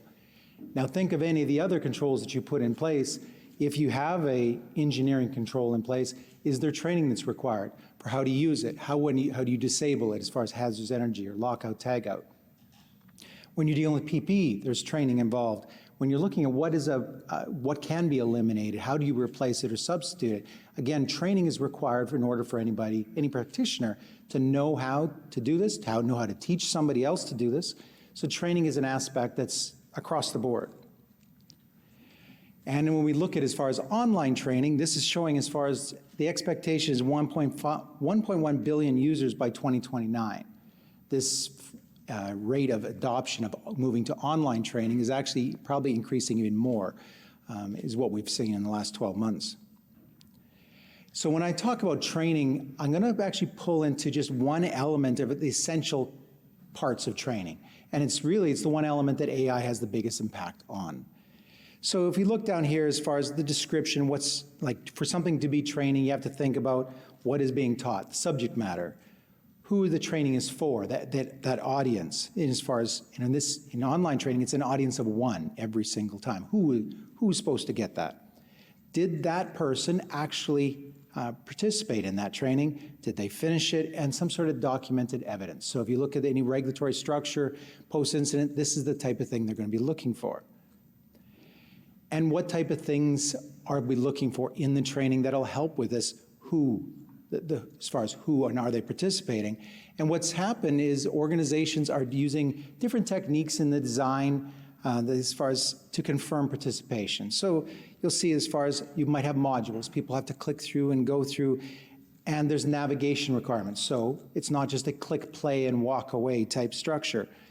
And you may track certain metrics. You may include, require certain time spent on certain modules before they can advance to the next area. You know, there may be videos or animations or some sort of call to actions, maybe some knowledge checks in there. They have to drag and drop, answer questions, just to make sure that they're there, they're capturing the key components.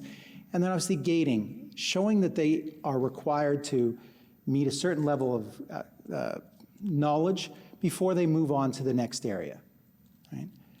So we'll keep coming back to that slide. So I'm going to use an example here. This is OSHA. Just because OSHA, they have almost 1 million people that go through this training in the United States on an annual, every year. So this is they have, it's called OSHA 10, OSHA 30. OSHA 10 is a 10-hour construction-based training. OSHA 30 is 30 hours. That's the minimum they require in order for somebody to go through it. And that's part of their way, we talked about those different levels, making sure there's that level of involvement, you know, with the training material. And they'll go into, there's obviously a standard. As we know, there's standards for everything. They have a standard and talks about, not only since they're enforcing the 10 hours, they actually put in there, okay, you have to break it up so that people aren't sitting for too long. So it's very prescriptive as far as trying to hit these outcomes. And this is actually, when I click on this, as far as you see, we talk about participation.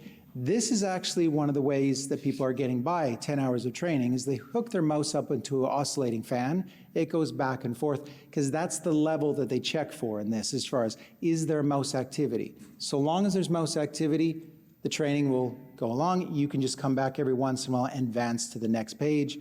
And so when we went through as far as the OSHA 10 training, yeah, that's only the one, but that's only the first one. It's like, but that's the start of it as far as, and this actually came, we've also seen this for anyone in operating plants. I used to work in a refinery. It was the plant operators that again were supposed to stay, you know, be there, be available. And this is where it originally came from as far as, so then you could say, I'm there, I'm present behind the computer. Scary enough. So you can see, and I'm going back to, I'm going to highlight each time the areas that this is, each one of these tools, or these tools sounds too good, but as far as each one of these tactics, as far as what it's circumventing in regards to ensuring somebody is actually interacting with the training content. There's another one called, you know, as far as browser animations, or as far as they have different tools and everything else. And this is software freely available, again, type of thing we found.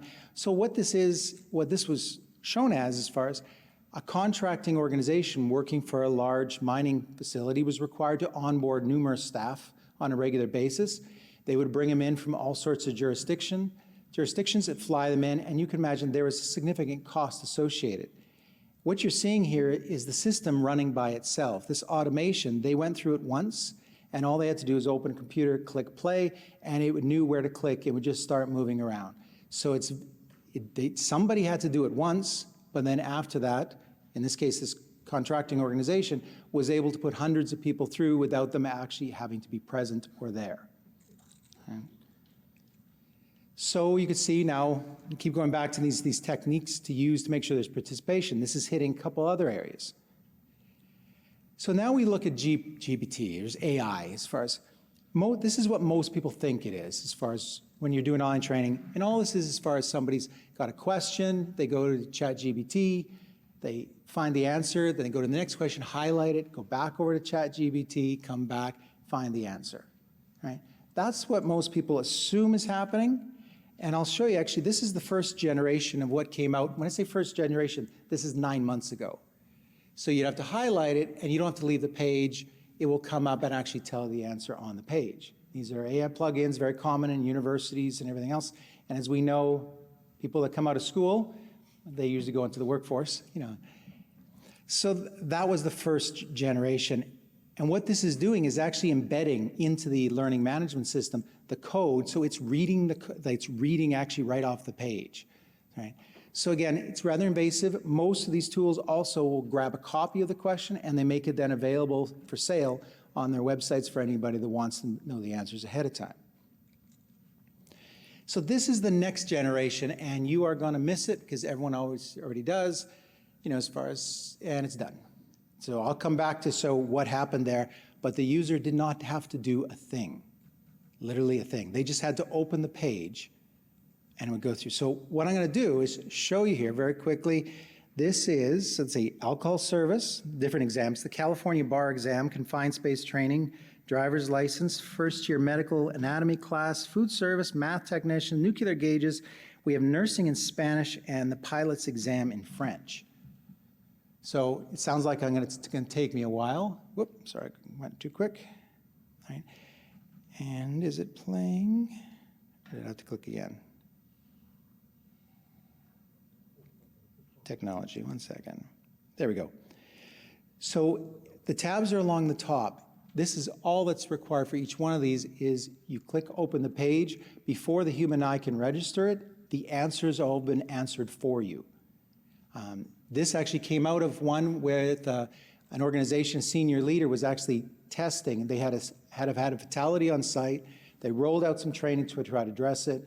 They had it already. They presented it to him. He was going through it at home on his home computer, and he sent an email, said, I think something's wrong, all the questions are answered. And I said, that's not true. And he said, turns out his university-age son had one of these plugins put in his computer, so every time he opened any kind of question on a page, the answers were already done. Right? So again, you can see we're losing that participation. And I will call out the fact that he gets 100% on every one of these. It takes about 45 seconds in total, including the Spanish and the French. It really doesn't matter on most languages. So now we got that knowledge check. It takes away from that. So you can probably get a sense as far as I'm building to something here, right? So that was GPT-3. If you get an idea of the number of parameters, if you see that little dot there, and then GPT-4, that's the number of parameters. So a parameter would be something like color. And when you can think of how many colors there are in the world, just seeing that parameter is color is one parameter, you get an idea that this is not even giving you the size as far as what it can consider. Now let's see as far as why I'm talking about this and why I got into this. I'll come back very quickly here to just let you know, I got involved as working as a licensed investigator for a law firm and looking at fatality incidents, regulatory prosecutions. And this was one that it came across. What happened was there was 4 people on site, supervisor, 3 workers. They were off or loading up hydrocarbons, didn't understand exactly how to do it. There was training assigned to as far as how to deal with hydrocarbons appropriately. Everyone was trained to everything. Turns out they had the rupture. 2 people were burned over the majority of their body. The supervisor had completed the training for everyone on the crew. Right? So you can see as far as, and I kept seeing this as far as on the legal side, hence why I ended up getting involved with this. My work was as a health and safety professional, went over to working with law firms, and I saw that we were a whole aspect of our systems as far as training, communicating, and developing knowledge was being lost. This is the next generation. So this is what's called operator to everything. And again, so you can see somebody's typing in, book me a table for 2 at this restaurant, local restaurant as far as. And so all you need to do, this is like ChatGPT, except it takes over your computer. Okay. You actually go through and you can see on the right side, it's actually showing the website, and on the left side, it's saying what it's doing. So it's going through, navigating. It didn't know where to go. It just went out the web, searched, found it that it was like the open table or something, figured out what time, automatically came to the closest time to it, and came back to the person and said, you're done. This is just an excerpt of the demo that came out from the team. That's what they were talking about there. So I thought I'd try it, right? So I had to say, okay, go to X website. I was going to put that in, and take any training that's assigned to me, all of it, like any of it. Go for it. And notify me when you're done. It, of course, came back, and I had to do, this is my learning curve. It said, I need your username and password. It's like, okay, no problem. Here's my username. Here's my password. It got in, and this was one of the OSHA ones because they have security to make sure that you are you. And what they do is they ask you some questions at the beginning as far as if you were to exercise, would you run, swim, walk, or lift weights? You'd answer that question as far as which would you prefer, butter, salt, ketchup, this type of thing. And we answer those questions. So I had to go into the system, answer those questions, and then it was able to go through. When any of those questions come up, it'll now answer those questions as if I was there. And this, let me get to, There we go. So this is what it's doing here. Of course, I blurred out everything so we wouldn't see the company. I don't want to embarrass any one organization, but I have to say, as far as we haven't found an organization that actually can block all of this yet. So as far as you go through, and it's going through, navigated, logged into the site of the page. And I'm going to jump through a little bit here. If I were to jump here, I'm going to jump ahead. It can go right through all the content. They have check your knowledge areas as you're going through. This is one of those 10-hour courses, and this is only one module. It was just jumping through as you go along. If there's questions, it'll answer those. And again, it had never seen these topics before. That's a security question there. It's now answering on its own. And it goes all the way through, and eventually it gets to the examination. It proceeds all the way through the examination and out the other end. So the result of that, as far as you got 95%, adequate to pass. And the interesting part, as far as in some of the organizations we've dealt with, that was their way. They thought, I know what we'll do is if AI gets 100%, if it does it quickly, type of thing, we'll catch it that way. All I did is went and did one line, just to the prompt, do it slowly, or sorry, do it like a human would. I want you to take about X number of hours to do it, type of thing, and make some errors, but as long as you got pass. That was as complex as it got. Went through, got the 95%. This certificate is issued by the US government, so they control it, the standards. So we then receive the certificate. And the interesting part, as far as you can imagine, everything that was put into the system to try to ensure a human was there or present was bypassed. And if you think this is cutting edge, like what I just showed you there from the base plug-in to now, by the time I'm done talking here, odds are it's going to be better. Like it's advancing that quickly. Operator didn't exist 2 months ago. Okay, now you can access it for a couple bucks type of thing. You can get in there and start doing it using these agents. Okay, we're seeing it on Reddit forums and everything else there as far as it's very, become very common. And the cool thing, cool, nasty, whatever it's right. If I have 15 pieces of training assigned to me by my company, it will automatically navigate through, answer do all 15 courses assigned to me. If there's a forum that requires some chatting, some interaction, it will do that for me as well.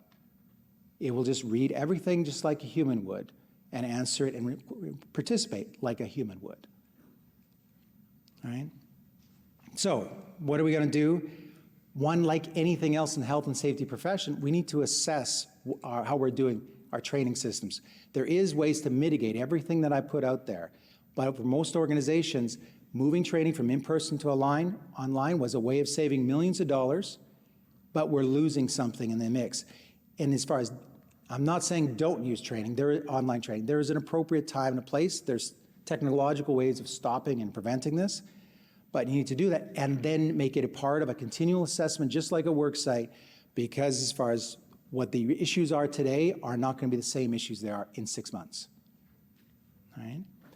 So there is organizations that are actually starting to do this. If we could look at Ofqual in the UK, they actually have put out a paper that actually talks about how to use AI in different areas. It's focused more towards the education side, but it's really just pushing out the idea of saying, you need to look at how AI is impacting your systems. You can't just use what worked last year or 10 years ago and assume it's still going to work. There's an organization called IACIT in the United States, as far as they actually got involved with recommunicating out to their accredited organizations after a worker died in New York. He fell 14 stories to his death. He had training that he had never seen. And then there's the other, as far as the ANSI AASP Z490 standard in the United States, actually has excerpts in here and that talk about identifying, for the first time, identifying who the learner is, confirming that that's the person that's participating, and that there is no technological aids, i.e. AI, that might be doing it for them. So the standard-based bodies are there, and this is actually one that's cited by OSHA, and so it's an enforceable standard. As far as they're getting there, but again, we need to move quickly. This is a quote I love as far as you can avoid reality, but you can't avoid the consequences of avoiding reality. And I think that's exactly the situation we're in now, as far as things have changed and we need to find a way to change for it. And when I talked about all the training that actually we've tried numerous systems, AI is constantly doing under the name of Phoebe. That's one of our staff's pug.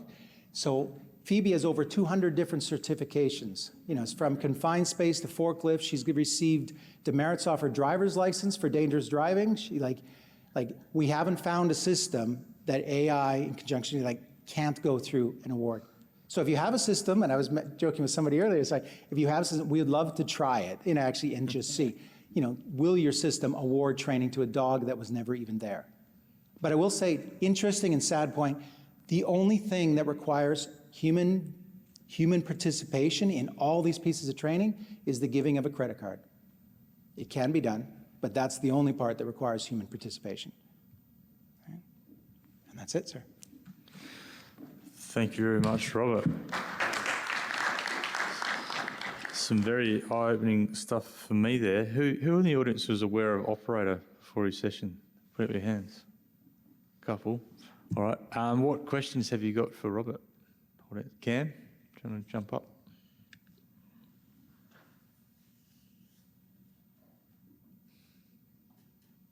Thanks, and great presentation. We heard on Wednesday within that. I think you need to turn it on.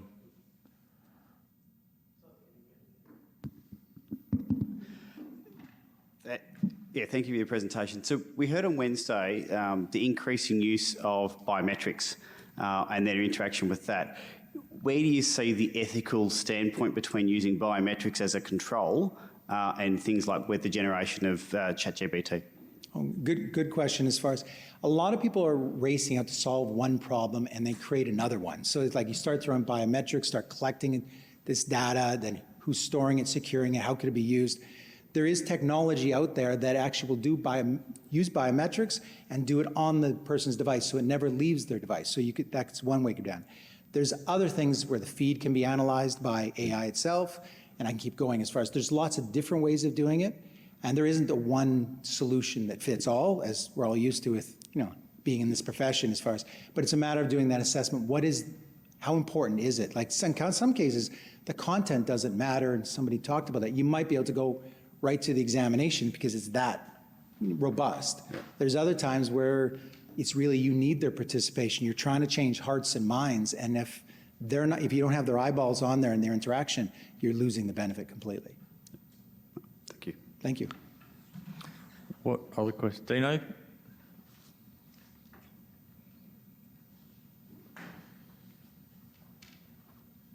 Thanks, a great presentation.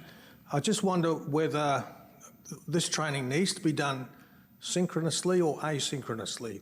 Because if it's synchronous, you can have a virtual invigilator and that sort of thing, keeping an eye on what's going on.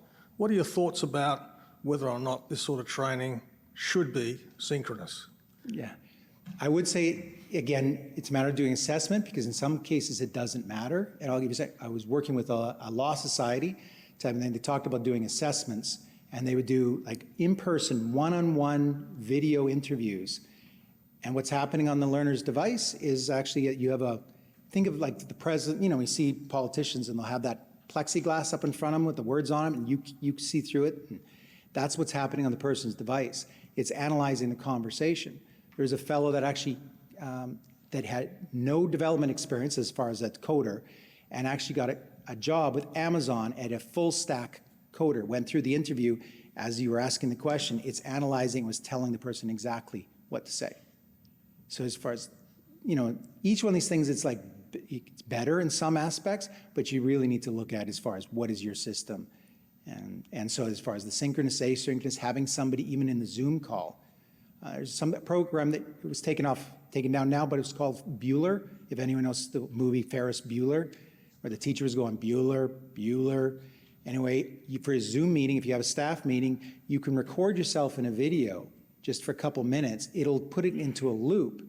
It'll log in automatically for your meeting, so you don't even have to wake up or be there. It'll log in, you'll be sitting there, and you'll be sitting watching you drink a cup of coffee and everything else, and there's no involvement needed. So with all these things, and I could keep going, you can spoof the feeds and everything else.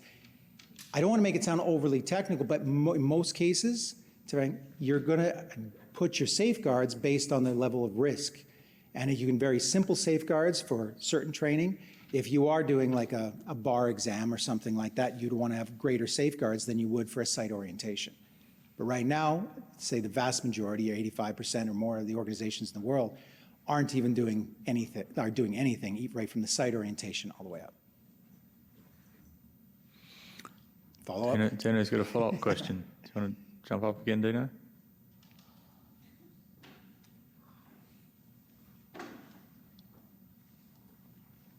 Sorry for the second question, but I think this relates to other speakers as well.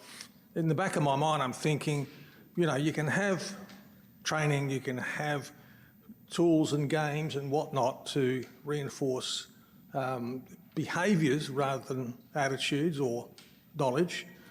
But the question is, how long does that last? I mean, does somebody who's done those games, for example, retain that insight and that attitude for extended periods? So it's just a question I have, or whether it's one of those things that passes and then you have to repeat it on some unspecified basis and time frame. I can speak to my experiences and maybe turn it over to some of the other speakers. I think here, as far as it's natural, our memory and our knowledge is going to degrade over time. There's things that we talk about, the unconscious incompetence, you know, conscious competence and that type of thing. So I used to be a military firefighter. I still feel like I could put on the stuff. This was over 20 years ago. I still feel like I can go do it today, but I know in my mind, as far as I'm not competent logically, but I feel competent. It was part of my identity and everything else. And I think with all these things, it's a matter, if you're using it on a regular basis, type of thing, that'll help reinforce it. You're getting feedback. Like most of us in our careers with the things we learned in school and university, if you stop using it, just like a second language, you'll find very quickly it starts degrading. So, do you want to, anyone else wanted to speak to that? They said, yeah, what I said. Dino can talk to me anytime. Perfect. Oh, yes, sir. Can I just chip in a comment back? I'm reading a great book at the moment where the author is talking about entropy in health and safety systems. We suffer from entropy. Everything that we learn degrades over time, and this is just what you're saying, but it's just that one word captures it nicely, entropy. Yeah. And I think as far as the degradation did not start with AI. It started when the moving from in-person to online. We have companies like EY, so if large accounting house, fined $100 million in the United States because they found that their staff were actually just sharing the answers, just kind of pencil whipping, almost like going through the questions. Right? Then they put in controls for that. Then they had multiple monitors, and the next time around they found that they're opening the same training on four pieces of training on 3 monitors and letting it all play at the same time. And then they, again, were able to click back and forth with the volume down. Like, this is not a simple problem. It's part of a culture. There's technological concerns and risks. It's just a matter of figuring out the right tools for the right job. Thank you very much, Rob. All right, if you'll all please join me in thanking Rob again. So just to conclude, we're already a little bit over time. Thank you again to all of our speakers from travelling all over the world to be here today to give their presentations. And thank you to all our audience members for staying around for this final symposium session for this venue for today. I hope you enjoyed and have gained some insights or have some takeaways that you can take home and implement in your own organisations. Thank you, everyone.